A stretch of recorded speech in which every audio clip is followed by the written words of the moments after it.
Welcome to another segment on the craft of character. We have the opportunity today to talk to Brando Skyhorse, memoirist, novelist, and brilliant editor, to share his thoughts with us on character.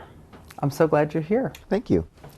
I was wondering, how do you as a writer, although you probably think about this also sometimes as an editor, how do you enter the points of view and the souls of women? I'm thinking particularly of your novel, The Madonnas of Echo Park. Do you find that that's more of a challenge or a different kind of challenge for you? I think it was Faulkner that said that a good writer could write a believable male character, but a great writer could write a believable female character. And I don't know if that's like Faulkner's typical glib kind of, I don't know if that's a backhanded compliment or not, but I think being raised in a house of women helped me understand empathy and certainly helped me appreciate a woman's point of view more. My problem with a lot of contemporary fiction, written by men in particular, is that women are props. Women are not characters that have their own agency. And growing up in a house where my mother and grandmother, shall we say, had plenty of agency, it was very easy to create characters that wanted things. And I think isn't that something every writer should aspire for, to create characters that have their own agency, that have desire, that want things? I think that if you're a writer that cannot write credibly and believably about 50% of the world's population, you should go back and look and see what you're doing. And that's the thing that I found when I worked in publishing as an editor, that most female characters that were not believable did not have their own agency. They didn't have their own desires. They didn't have arcs. They were simply in service, they were props in service of a narrative. So I think that, again, finding believable female characters that want something as opposed to are servicing the narrator or servicing the narrative is really important. One of the ways in which we get to know our characters is through what they say as well as what they do. So for you, how do you create memorable dialogue? What goes into a scene and some dialogue that you hope the reader will never forget? I think we actually had a conversation about this last week, where we were talking about with some of the students here at Wesleyan about dialogue, and that dialogue should ideally do two things. It should deepen our understanding of character or advance the plot. More specifically, I think it was a playwright I read somewhere that said dialogue is what characters do to one another. And I like that word do. I like that sort of that active condition. The idea that dialogue is not backstory, dialogue isn't recitation of, this is everything that's happened in the story up to now. Dialogue isn't a place where you sort of feed all of the mechanics of what a writer wants to tell in the story. Dialogue is something that's organic. Dialogue is something that should be happening in the moment between two characters. It should be an exchange, really. Basically, it should be like a barter. Like one character is trying to get something from someone else, and so the dialogue is their tool to get, whether it's an object or a kind of a concession in some way. Dialogue is something that's active. And I know this is something that I talk about with my students in my class, and something I'll talk about in my module about plot, is that you need rising action in a story. And dialogue is a really excellent place to convey a rising action to the reader. So by rising action, I mean you are escalating the situation in a way that makes it interesting for the reader and forces your character to figure a way out of this conversation that they're in. So I think it's really important to keep in mind that dialogue is not a place for exposition.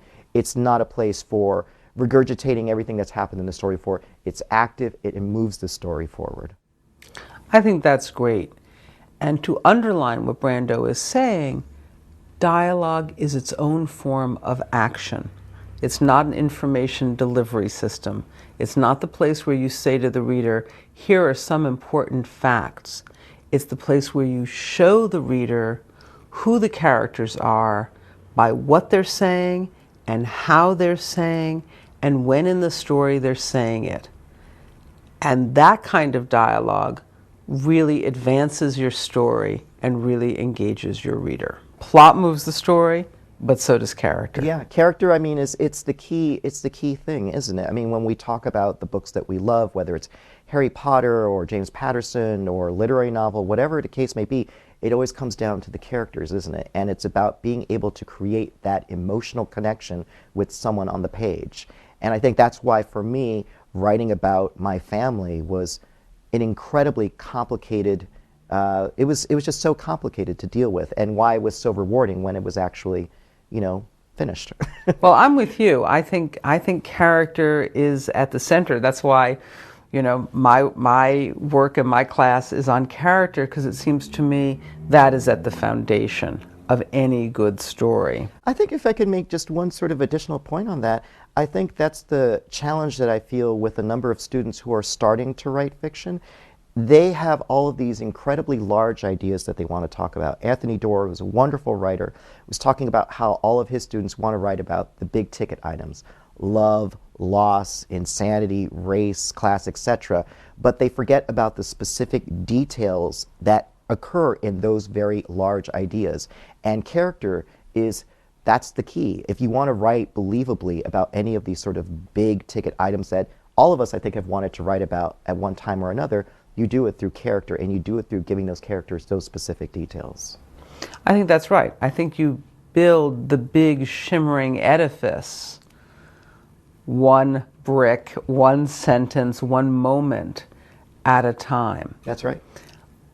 I wonder if you could describe for us what you think really makes a memorable character. You've talked a little bit about flaws. Are there other things that you think are important for a writer to understand in developing a character? What they might be looking to try to put in there? I think flaws are key because, again, nobody wants to read about an interesting, perfect character. But desire, I think, is a really key thing. That's something that I talk to my students about all the time. I know Kurt Vonnegut's, one of his sort of tenets for character is to make your character want something, even if it's as simple as a glass of water. You want them to go out and do something, because a character that wants something will then go through the story to try to fulfill that need, as opposed to a character that maybe needs something. That character is perhaps relying more upon fate as opposed to desire. So I think imbuing a character with a sense of flaw and a sense of desire, and it's amazing how often those two work with one another, that our flaws are often driven by what it is that we desire most. I love the idea that every character is on a quest. Thank you so much, Brando, for joining us, and we will continue with the craft of character. Thank you.